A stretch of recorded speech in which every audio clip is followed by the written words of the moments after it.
ভাত খায় শরীর খারাপ হচ্ছে, তাই নাকি? হ্যাঁ এই জন্য বেশি ভাত খাওয়া। হ্যালো গাইস, আমাদের মামুর বেটা কি খাওয়ান খাইছে দেখছেন?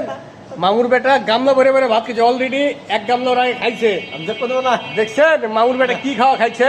না। মামুর বেটা তো অকালে ওপারে চলে যাবে, ডায়াবেটিসের রুগী মামুর বেটা, না। এত খাওয়া যাবে না তো।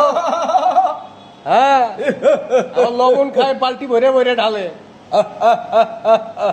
ডাক্তার তো বেশি বেশি খাইতে বলে না, অল্প অল্প খাইতে বলে, অল্প অল্প খাবেন। আবার কোন ডাক্তারের দুর্নাম করেন। ডাক্তাররা গরিবের চিকিৎসা করে না, খালি টাকা আছে, টাকা টাকা টাকা ভাই ডাক্তার তো ভালো কথা কয় ভাই, ডাক্তারের ডাক্তারে ভালো কথা গরিবের কয় না, চিকিৎসা যে কম করে না, কম খালি খাবেন। গরিবের চিকিৎসা করে না, ঠিক আছে, সব গরিবের ডাক্তার তো এক না ভাই, অনেক কপাল ডাক্তার তো মন্দ। ভালো চিকিৎসাও করে।